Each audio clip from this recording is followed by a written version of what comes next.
Studio. It's our pleasure to welcome now Christina Evans, Director of Catholic Charities of Jackson, and Laverne Bass, Founder and Director of the Born Free program. Ladies, thanks for coming in today. Thank you so much for having us. All right, Christina, first for the audience, talk to us about Catholic Charities. What's your mission? Who do you serve? Okay, our mission is to be a visible sign of Christ's love, and that's often serving the poor and the most vulnerable, trying to give them a hand up and not just a hand out. So we initially might be the voice for the voiceless, but the end goal is to encourage everyone to be able to have their own voice. And the organization serves all denominations. I mean, it's not specific to those who are Catholic. That's correct. In fact, probably 85% or more of the people that we serve are non-Catholics. Okay. Laverne, talk to us about this Born Free program. I did a little research on that. What's the story there? Well, Born Free is a program, it's actually Born Free New Beginnings, is a program for pregnant and parenting chemically dependent women. And the women come to the program, they're either referred, they can be self-referred. A lot of them may come from the justice system or from drug courts. Some of them come from DHS, who are referred to our program because they have children or they are pregnant and they've been identified as having a chemical dependency problem. So they come to us, they can stay with us as long as they need to if they're pregnant. If they're pregnant, they stay with us until they have that baby. And that ensures that that baby will be born drug-free. Okay. So is the goal to attempt to get the pregnant mother to quit using drugs? Of course, that is always the goal. There's treatment, there's a chemical dependency treatment, and it's a holistic approach to their treatment. And the end goal is to help them to get off of the drugs, to help them to be able to be better parents for their children, and to also help them to be able to retain their children. We want these mothers and their children to be able to stay together, but we want them to be able to stay together with the mother being drug-free. Is this a big problem in Mississippi? Yes, it is. It's a big problem nationwide. Yeah. It's a problem everywhere, and unfortunately, there are only 2 programs like this in the state of Mississippi. Okay. And we do take women from everywhere in Mississippi. Okay. And so if someone is interested in the services, should they just contact the organization? Yes, just contact Catholic Charities and contact us directly at Born Free, and we will do the intake for them. Christina, what's the relationship between Catholic Charities and Born Free? Born Free is one of our programs, so we provide administrative support, supervision of the program director, but at Catholic Charities, we have strong program directors that run their own programs well, and we offer the administrative support in the background and moral support as well. Okay, so Laverne, you've got a golf tournament coming up, right, to raise a little money for the organization. Yes, tell us about that. Yes, we do.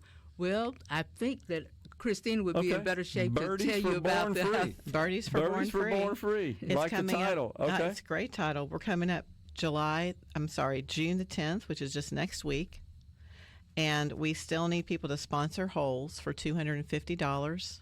It's going to be at Deerfield Golf Club in Madison County. And we're also taking teams, so we still need people to sign up for teams, 4 people to a team for $1,000. Okay. Mac Hike is our sponsor for the program, so all of the proceeds will go to benefit the women at Born Free. So I was right. This is the first, right? That's correct. This is the first inaugural because we expect to continue this program. All right, got it. So, Laverne, are you serving pregnant mothers that are unfortunately involved with drugs from across the state? From across the state. They can call from anywhere in the state. And it's not just the pregnant women. We take in women, too, who have small children under the age of 5. Got you. So any mother or expectant mother, essentially, is what the goal is to rid drugs from their lives so they can hopefully have a safe, successful delivery and then be a successful parent. Right. We want to keep families together. If that's possible, we want to keep those families together. And we want these babies to be born drug-free so that they don't have all the health complications that come from that. Yeah. Not only are there health complications, but it's an expensive endeavor, too, when you're dealing with that situation. Yes, it is. So in a sense, we're also saving the state money because you don't have to pay for all of the health care that these children would need if they're not born drug-free. Yeah. Yeah, it's more than half the babies born in the state are actually funded by Medicaid, by the Medicaid program. Yes, it's a combined federal and state insurance program. And so the more we can strip cost out of that program, you're right, the better it is for the taxpayers. Plus, it's, of course, better for the health of the mother and the family and the children. I bet you've got some success stories, right, that you could maybe share with us without giving names, of course. Okay, without giving names, of course. Yes, we do. And we have, let me give you one example. We had one mother that came to us, and nobody really thought that she would make it, that she would not be able to follow the program, that she would not complete the program. We did have some challenges with her. We had a lot of challenges with her, but she stuck with it. We stuck with her. She did complete the program. She had a healthy baby, and that baby is now 15 years old. Wow, that's and the awesome. mother's still doing well. That's awesome. We look at this as being an intergenerational investment, because if we can stop either the cycle of violence or the cycle of drug abuse at this level, it's affecting that woman, her children, and so on and so on. Yeah. Give us some examples of some of the other services that Catholic Charities provides, Christina. Catholic Charities covers 65 of the 82 counties as our sole responsibility, and some of our programs are statewide, like Born Free is. But we offer programs in Greenwood, like our drug and alcohol prevention program. We offer Jackson Victim Services, which has a shelter and a rape crisis center. We offer, one of my favorite programs is our Hope Haven home-based program, which takes families that really are on the brink of having to give up their children to foster care, and it gets in there and is 24-hour crisis prevention in the home 3 times a week to try to stabilize those families and keep those children out of foster care, which is a very expensive venture for Mississippi to have to provide care and foster care. It's very cost effective. Does Catholic Charities work with Child Protection Services or any of the other state organizations? We work very closely with them. Some of our funding for the Born Free program is from Department of Mental Health, so that's a good state partner. Also, CPS, MDCPS is a good partner. They provide some funding for us, but a lot of interaction because we work with them to keep children out of the foster care program. And then we have to make abuse reports to them, and sometimes there are funding examples. We have a kinship program, which I particularly love because often in my work, we see that someone might have taken in their grandchildren or taken in their niece and nephew because the parent had a drug or alcohol problem or some other reason. And this program allows us to support those families, those family members in getting custody or providing rent or some things like that so that they can maintain those family relationships and keep the kids out of foster care. Sure. This organization's been around a long time, Catholic Charities, right? We started incorporated in 1963. So I think people are most familiar with us because we're involved in just about every aspect.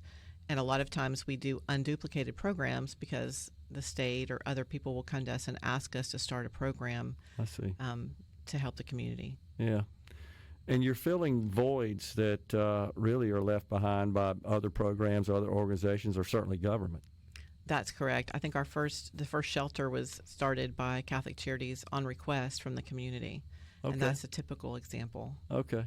Also involved in domestic abuse to some extent as well, right? Helping That's those correct. victims. We have a very nice shelter in Jackson, and it takes up to 8 women at a time and their families, and provides the kind of structure and stability. As you know, domestic violence has really always been a problem, but recently you hear a lot in the news of people being murdered in domestic violence situations. So this is to try to prevent that from happening. So if there's a situation going on in a household right now that involves abuse, they could contact Catholic Charities for assistance? Absolutely. Yes, they could call us and we'll connect them with the Shelter for Battered Families. We also have a rape crisis center that is connected with the Jackson Victim Services. Laverne, before we go, or perhaps Christina, one of you guys, just give us the information on the Birdies for Born Free again tournament. Again, it's coming up June the 10th. It'll be at Deerfield Golf Club. You can contact me, Christina Bach, or Michael Thomas at Catholic Charities. Mac Hike is the sponsor. We're still looking for sponsors for holes and for teams. Sounds great. Christina, Laverne, thanks for the work you guys do. Thanks for coming in and talking to us about it. Thank you. Thank you so much. Appreciate it. We appreciate the time. We're stepping aside for a break right now, folks. We're coming right back from the Element Wealth Studio.